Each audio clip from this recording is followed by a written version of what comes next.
Vamos analisar aqui a ligação entre sódio e cloro.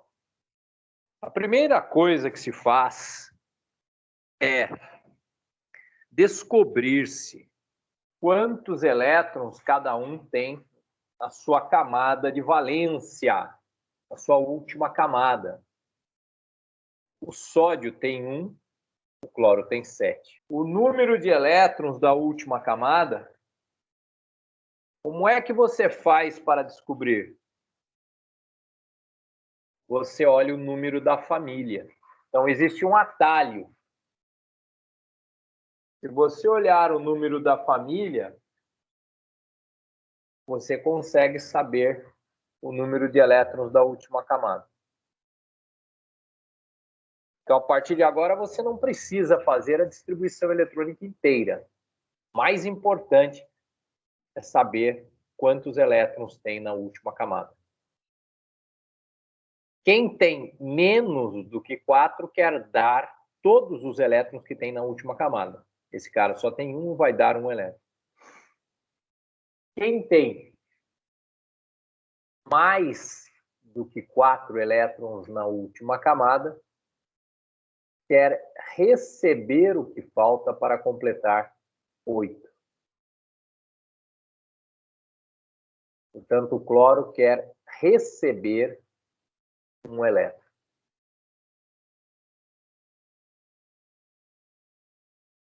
Quando isso acontece, temos ligação iônica. Quando um quer dar e outro quer receber. Entre enxofre e oxigênio, veja o procedimento. Eu olho a família de cada elemento, 6A, ambos. 6 elétrons na última camada de cada um. Então, sabendo-se o número de elétrons da última camada, eu consigo chegar na tendência do elemento. O enxofre quer receber, porque ele tem mais que 4, e o oxigênio também. E quem quer receber, recebe o que falta para 8. Eles querem, então, aqui, receber 2 elétrons para ficar com 8 na última camada. Como ambos querem receber, a ligação é covalente. Covalente ou molecular, são sinônimos.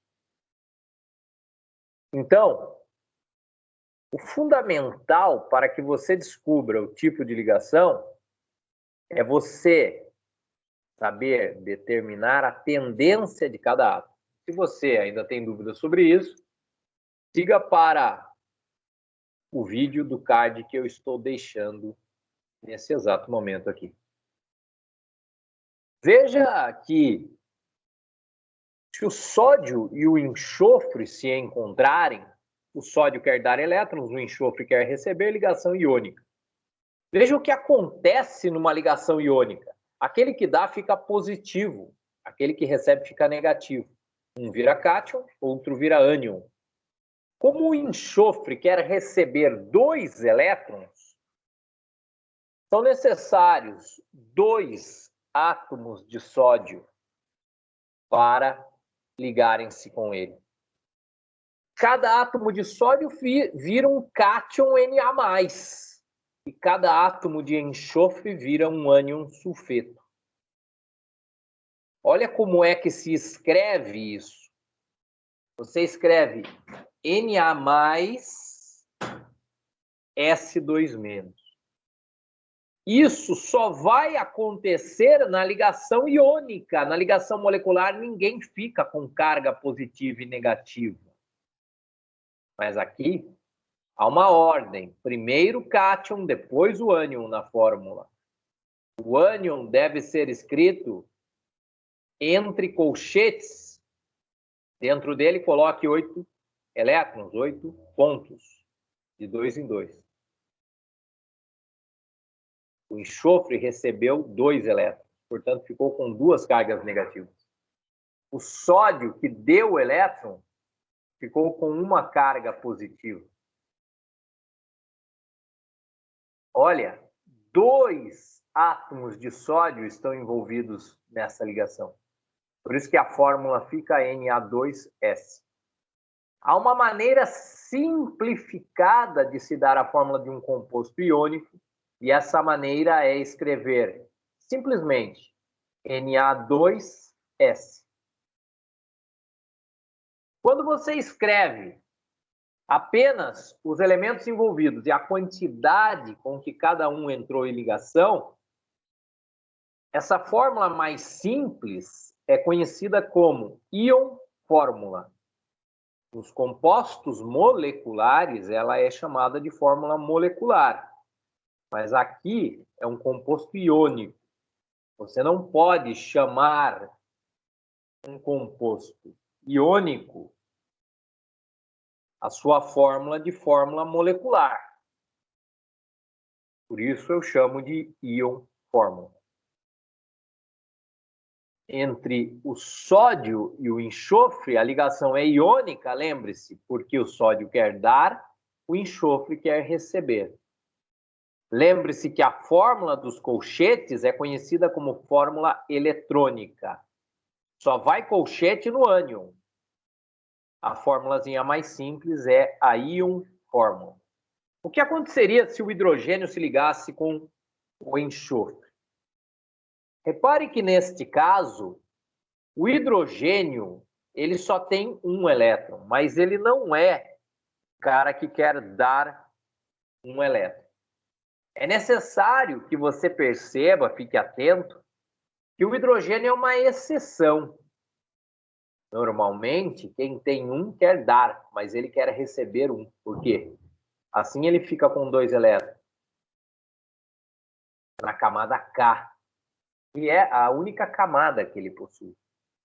Na camada K, quando a última camada, que é a camada K, é o nível 2, apenas 2 elétrons lá dão estabilidade para o átomo. Já o enxofre, com 6 na última camada, quer receber 2 elétrons. Ambos querem receber, a ligação é covalente. Como é que se faz uma ligação covalente? Acompanhe comigo. Veja que o hidrogênio tem um elétron, ele quer ficar com 2. Ele vai aproximar esse elétron de um elétron do enxofre. Repare, vai formar um par.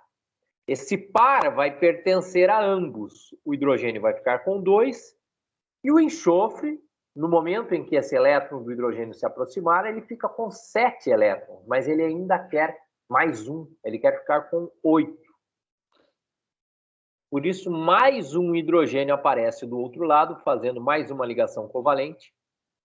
E o enxofre, então, quando você conta para ele, ele está com 8 elétrons na última camada. Já o hidrogênio está com 2 elétrons na última camada, quando você olha só para ele. Então, nós temos a seguinte situação. Na ligação covalente, a formação da ligação é diferente. Um elétron de cada lado se aproxima. Forma-se um par de elétrons. Esse par pertence aos dois, eles compartilham. É uma ligação compartilhada, uma valência compartilhada, por isso covalente. O produto de uma ligação covalente é chamado de molécula. Por isso que não se pode chamar mais nada na natureza de molécula, a não ser aquilo que vem de uma ligação molecular. É errada aquela frase que muitos dizem, as moléculas das coisas, porque tudo é formado por moléculas. Não é verdade. Nem toda coisa tem moléculas. Sal de cozinha é iônico, então ele é formado por íon. A água, ela sim é formada por moléculas. As moléculas são entidades isoladas. Elas se aproximam, mas elas têm existência isolada. Nas substâncias iônicas, não existe partículazinhas isoladas, existe um aglomerado. Essa ideia será trabalhada bastante com vocês. Nesse momento eu deixo aqui um card para um vídeo sobre como encontrar o tipo de ligação, ok? para você saber, por exemplo, que quando os dois querem receber, a ligação é covalente. Veja, o par foi desenhado ao lado do enxofre. Eu não o coloquei perto do hidrogênio e sim perto do enxofre. Por quê? Porque há uma coisa chamada eletronegatividade. É a força com que um átomo puxa o par de elétrons depois desse par ser formado. Existe uma fila: flúor, oxigênio, nitrogênio, cloro, bromo, iodo, enxofre, carbono, fósforo e hidrogênio. Quem está mais para cima é mais poderoso nisso, é mais eletronegativo. Por isso que o enxofre, comparado ao hidrogênio, ele ganha nessa briga. A ligação covalente, ela pode ser representada também por um traço. Diga-se de passagem, jamais represente uma substância iônica usando traço. O traço só pode ser usado única e exclusivamente para ligações covalentes. Se você usar um traço de uma substância iônica para representar uma substância iônica, você estará completamente errado. Ok? Se você achar isso numa apostila, por favor, deleta a apostila da sua vida, porque esse erro é inadmissível. Representar ligação iônica por traço é chutar o balde. Há uma terceira maneira de representar um composto covalente: escrever simplesmente H2S, apenas os elementos presentes e suas quantidades. Mas aquele mais eletronegativo deve ser colocado por último. Por isso que água se escreve H2O e não OH2. Há uma ordem necessária. A primeira, que mostra os elétrons, é chamada fórmula eletrônica, mas não tem colchetes quando estamos num composto covalente. A segunda, que mostra as ligações por traços, é chamada de fórmula estrutural plana,